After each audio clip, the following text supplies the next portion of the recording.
ನಾಡಿನಾದ್ಯಂತ ರಂಜಾನ್ ಹಬ್ಬದ ಸಂಭ್ರಮ.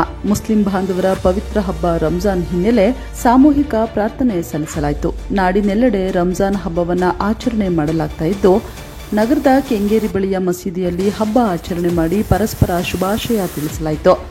ಬೆಳಗ್ಗೆಯಿಂದ ಸಾವಿರಾರು ಸಂಖ್ಯೆಯಲ್ಲಿ ಮುಸ್ಲಿಂ ಬಾಂಧವರು ಸಾಮೂಹಿಕ ಪ್ರಾರ್ಥನೆ ಸಲ್ಲಿಸಿದ್ದಾರೆ.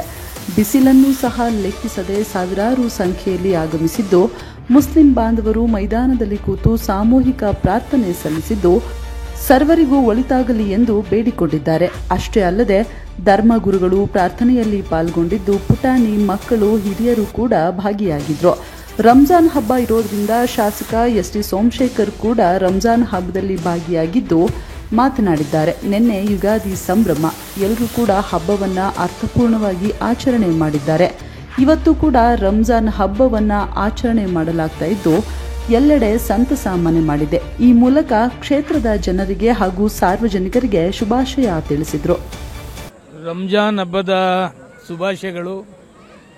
ಕಳೆದ 3-4 ವರ್ಷ ಬರಲಿಕ್ಕೆ ಆಗಿರಲಿಲ್ಲ. ಈ ವರ್ಷ ಎಲ್ಲ ಕಡೆ ರಂಜಾನ್ ಹಬ್ಬದ ಕಾರ್ಯಕ್ರಮಕ್ಕೆ ಹೋಗ್ತಾ ಇದ್ದೇನೆ. ಭಾಳ ಪ್ರೀತಿ ವಿಶ್ವಾಸದಿಂದ ಆ ಕಾರ್ಯಕ್ರಮದಲ್ಲಿ ಭಾಗವಹಿಸಿ ಅವರು ಮಾಡಿದಂಥ ಪ್ರಾರ್ಥನೆಯಲ್ಲಿ ನನಗೂ ಕೂಡ ಮಾಡ್ತಕ್ಕಂಥ ಅವಕಾಶವನ್ನು ನಮ್ಮ ಮೈನಾರಿಟಿ ಎಲ್ಲ ಮುಖಂಡರುಗಳು ಒಂದು ಅವಕಾಶ ಕೊಟ್ಟಿದ್ದಾರೆ. ಅವರೆಲ್ಲರಿಗೂ ಕೂಡ ರಂಜಾನ್ ಹಬ್ಬದ ಆರ್ಥಿಕ ಶುಭಾಶಯಗಳನ್ನು ಹೇಳಿ ಆಯಸ್ಸು ಆರೋಗ್ಯ ಭಾಗ್ಯವನ್ನು ಎಲ್ಲ ಆತ್ಮೀಯರಿಗೆ ಕೊಟ್ಟು ಕಾಪಾಡಲಿ ಅಂತೇಳಿ ಈ ಸಂದರ್ಭದಲ್ಲಿ ಅವರಿಗೆ ಶುಭಾಶಯವನ್ನು ಕೋರ್ತೇನೆ. ನಾಡಿನ ಎಲ್ಲ ಜನತೆಗೆ, ಅದು ದೇಶಾದ್ಯಂತ ಎಲ್ಲ ಜನತೆಗೆ ನಮ್ಮ ಕೆಂಗೇರಿ ಜಾಮಿಯಾ ಮಸೀದಿ ಕಮಿಟಿಯಿಂದ ಮತ್ತು ತಮಾಮ್ ಮುಸ್ಲಿಂ ಬಾಂಧವರಿಂದ ರಂಜಾನ್ ಹಬ್ಬದ ಆರ್ಥಿಕ ಶುಭಾಶಯಗಳು. ಹಾಗೂ ನಿನ್ನೆ ಉಗಾದಿ ಹಬ್ಬ ಆಗಿದೆ. ಉಗಾದಿ ಹಬ್ಬದ ಶುಭಾಶಯಗಳು.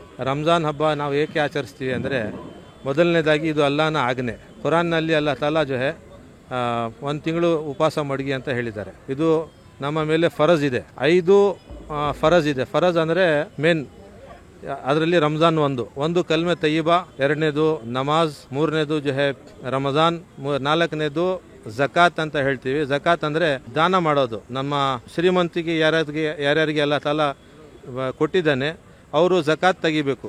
100 ರೂಪಾಯಿಲಿ 2.5 ರೂಪಾಯಿ ಜಕಾತ್ ತೆಗಿಬೇಕು. ಅದನ್ನು ಬಡವರಿಗೆ ಹಂಚ್ತಾರೆ. 5ನೇದು ಹಜ್ ಮಾಡ್ತಾರೆ. ಈ 5 ಇಂಪಾರ್ಟೆಂಟ್ ಪಿಲ್ಲರ್ಸ್ ಇದೆ ನಮ್ಮ ಇಸ್ಲಾಂನಲ್ಲಿ. ಈ ತಿಂಗಳಲ್ಲಿ ನಮ್ಮ ಪವಿತ್ರವಾದ ಖುರಾನ್ ಇದೆಯಲ್ಲ, ಅದು ಭಗವಂತನಿಂದ ಸೃಷ್ಟಿಯಾಗಿ, ಇದರಲ್ಲಿ ಮೊಹಮ್ಮದ್ ಸಲ್ಲಲ್ಲಾಹು ಅಲೈಹಿ ವಸಲ್ಲಂ ಅವರ ಹೆಸರಲ್ಲಿ ಖುರಾನನ್ನು ಭಗವಂತ ನಾಜಿಲ್ ಮಾಡೋದು.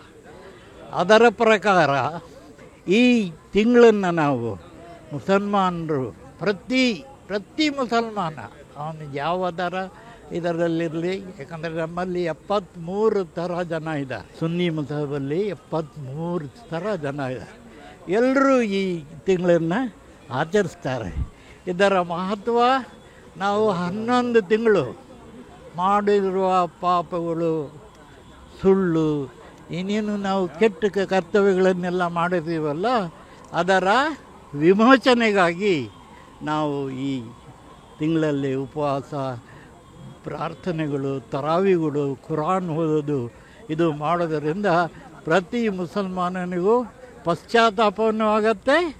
ಮತ್ತು ಅವನಿಗೆ ಭಗವಂತನ ಪವಿತ್ರವಾದ ಖುರಾನಿನ ಮೇಲೆ ಆಸೆಗಳು, ಧರ್ಮದ ಮೇಲೆ ಆಸೆಗಳು ಹುಟ್ಟಿ ಮುಂದೆ ಅವನ ಜೀವನ ಒಳ್ಳೆಯದಾಗತ್ತೆ. ಬಂದ ವಿಶೇಷತೆಯಲ್ಲಿ ಇಂದು ಇಲ್ಲಿ ಬಂದು ನಮಾಜಿ ಮಾಡಿ ನಾವು ಒಂದು ಹುಟ್ಟಿದ ಮಗು ಯಾವ ರೀತಿ ಪುಣ್ಯವಾಗಿರುತ್ತೆ, ಆ ಮಗುವಿನಿಂದ ಮನಸ್ಸು ತಗೊಂಡು ನಾವು ಈ ಪ್ರಪಂಚಕ್ಕೆ ಮತ್ತೆ ವಾಪಸ್ ಹೋಗಬೇಕು. ನಮ್ಮಿಂದ ಏನು ಮನಸ್ಸಿನಲ್ಲಿ ಕೆಟ್ಟದಿದೆ, ಯಾರಿಗೆ ದ್ವೇಷ ಇದೆ, ಯಾರಿಗೆ ಏನಾದರೂ ಅಸೂಹೆ ಇದೆ, ಪ್ರತಿಯೊಂದನ್ನು ತೊಲಗಿಸಿ ಒಂದು ಹುಟ್ಟಿದ ಮಗುವಿನಂತ ಮೃದು ಮನಸ್ಸಿಂದ ಆಚೆ ಹೋಗಬೇಕು. ಈ ಎಲ್ಲರೂ ಒಗ್ಗೂಡಿ ಈ ಮೈದಾನದಲ್ಲಿ ಹೇಗೆ ಸೇರ್ತೀವಿ ಅಂದರೆ, ಒಬ್ಬರ ಪವಿತ್ರತೆಯಿಂದ ಇಡೀ ಕುಟುಂಬ ಪವಿತ್ರ ಹೋಗುತ್ತೆ.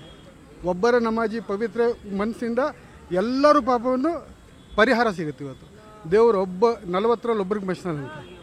ಪ್ರತಿಯೊಂದು ಕಾರ್ಯಕ್ರಮದಲ್ಲಿ 40 ಜನ ಸೇರಿ ಮಾಡಿದ್ರೆ ಅದರಲ್ಲಿ ಒಬ್ಬನ ಪವಿತ್ರತೆಯಿಂದ ಆ 40 ಜನ ಪುಣ್ಯರಾಗ್ತಾರೆ. ಈ ಒಂದು ಮಹಿಮೆ ಇಲ್ಲಿ ಸೇರಲಿಕ್ಕೆ ಆಗಿದೆ ಅಂದರೆ ಪ್ರತಿ ಕುಟುಂಬ ಸೇರಿದ್ರೆ ಪ್ರತಿಯೊಬ್ಬರು ಸೇರ್ತಾರೆ. ಎಲ್ಲರಿಗೋಸ್ಕರ ನಾವು ಪಾವನೆಯನ್ನು ಪ್ರಾರ್ಥಿಸ್ತೇವೆ. ಎಲ್ಲರೂ ಪುಣ್ಯವಂತರಾಗಿ ಹೋಗಲಿ, ಎಲ್ಲರ ಮನಸ್ಸಿನಲ್ಲಿ ಯಾವುದೇ ಅಸೂಹೆ, ದ್ವೇಷ, ಕಹಿ, ಒಂಥರ ದುರಾಸೆ ಏನು ಇರಬಾರ್ದು. ಇಲ್ಲಿಂದ ಪುಣ್ಯರಾಗಿ ಮನೆಗೆ ಸೇರಬೇಕು. ಇಲ್ಲಿಂದ ಬರೋ ದಾರಿ ಒಂದು ಎಡಭಾಗದಿಂದ ಬರ್ತೀವಿ, ಹೋಗೋದು ಬಲದಾರಿಯಿಂದ ಹೋಗ್ತೀವಿ. ಎಡಗಡೆಯಿಂದ ಬಂದ ಒಂದು ದಾರಿಯಿಂದ ಬರಬೇಕು, ಬೇರೆ ದಾರಿಯಿಂದ ಹೋಗಬೇಕು.